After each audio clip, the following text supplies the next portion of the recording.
Open any map on your phone right now. What do you see?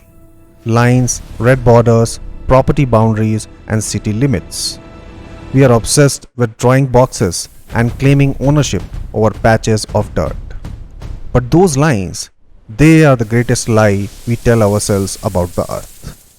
If you are going to build something and you only look inside your little box, you are designing blindfolded. Today, we are deleting the borders. We are stepping back to look at the massive breathing organism your site actually belongs to.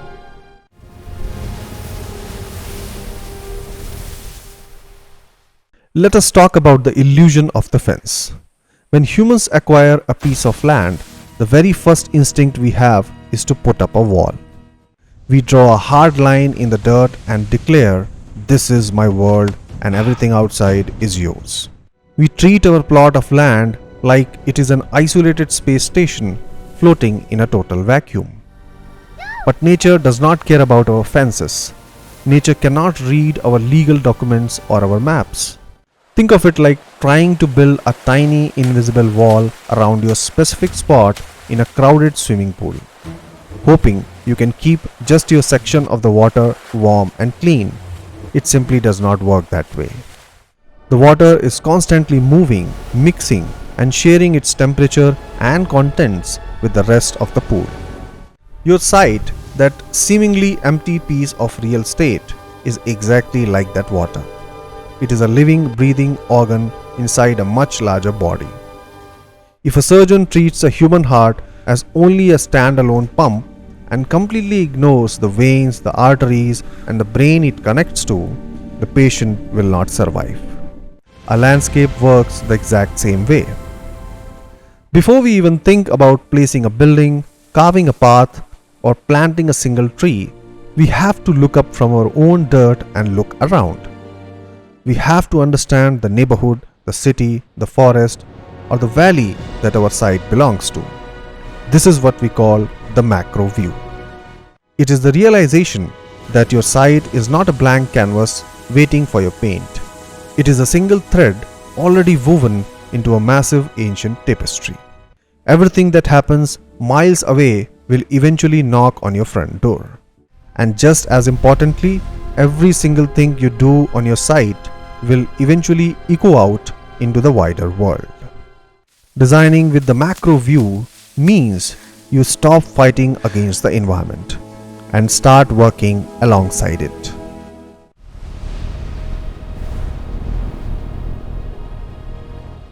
Now let us look at one of the most powerful forces that proves your boundaries are fake: the water.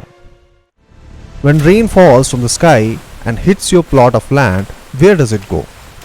It does not just magically disappear at your property line. It is a part of a massive regional system called a watershed. Imagine a giant uneven bathtub. If a drop of water falls anywhere inside the tub, gravity will eventually pull it down towards the drain. A watershed is nature's bathtub. The mountains and hills are the high edges of the tub, and the regional rivers and oceans are the drain. Your site is just one tiny spot on a slippery slope of that massive tub. This means that if someone miles uphill from your site decides to chop down a forest and pave it with the concrete, the rainwater has nowhere to soak in. It will speed up and rush down toward you. You might suddenly face severe flooding, even if you did absolutely nothing wrong on your own land. On the flip side, if you decide to pave your entire site with hard concrete, the rain that falls on your land will violently rush off into the streets, causing disastrous flooding for the neighbors who live downhill from you. Water connects us all. It flows through the soil beneath our feet like invisible veins. By understanding the macro view, we stop seeing water as a nuisance that we have to quickly push off our property. Instead, we start seeing it as a shared resource that we are temporarily borrowing. We are catching it, holding it, cleaning it, and gently passing it along to the next piece of the puzzle. We are part of a massive flow.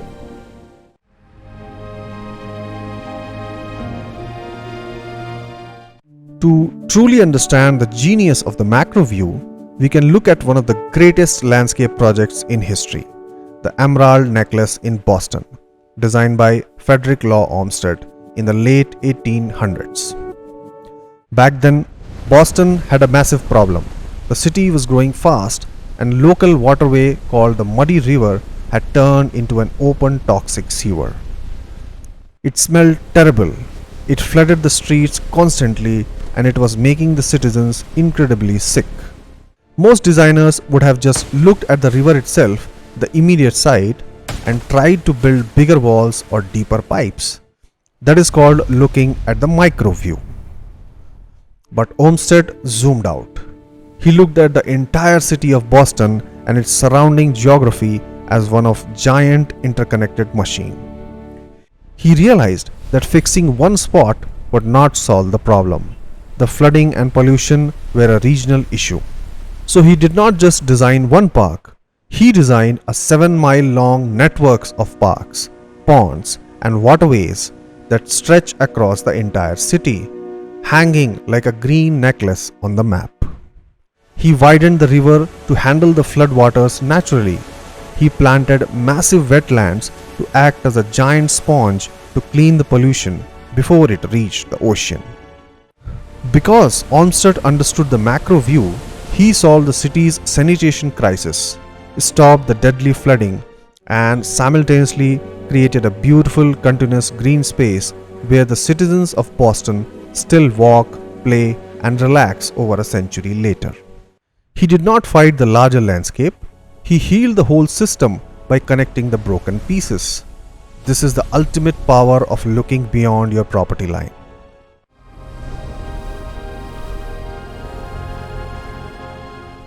But the macro view is not just about water and parks. There are invisible highways crisscrossing right over your head and right through your backyard. Think about the wind. That cool breeze on a summer day did not originate on your property. It squeezed through a mountain pass miles away and funneled down the city streets before reaching your garden.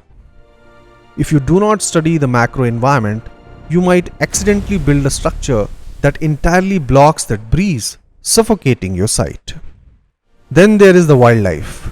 To a migrating bird or a wandering butterfly, your property lines means absolutely nothing.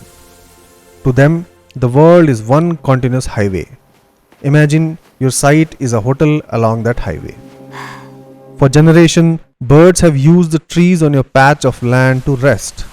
If you clear cut those trees without looking at a bigger picture, you have just demolished the only motel in town. Finally, and perhaps most importantly, we must look at the human web. Imagine walking into a room where people have been having a deep conversations for hours. If you kick the door open and start screaming about a totally different topic, people will hate you.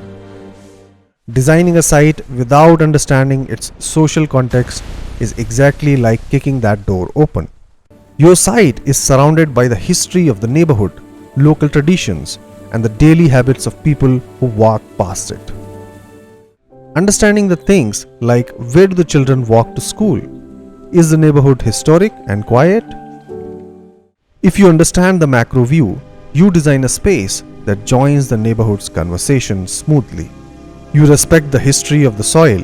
You create a place that feels like it has always belonged there, rather than a spaceship that just crash landed in the middle of a city.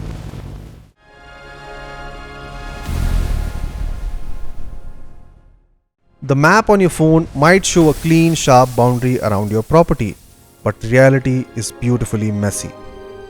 Your site is constantly bleeding into the world, and the world is constantly bleeding into your site. By taking the macro view, you stop designing isolated islands and start designing healthy, connected ecosystems. You become a master puzzle solver, placing your piece perfectly into the grand picture. But once we understand how our site connects to the whole world, how do we actually look closer? How do we zoom back in and figure out exactly what kind of dirt, rocks, and life are hiding right beneath our feet? In our next episode, we are pulling out the magnifying glass. We are going to peel back the physical and biological layers of the earth itself.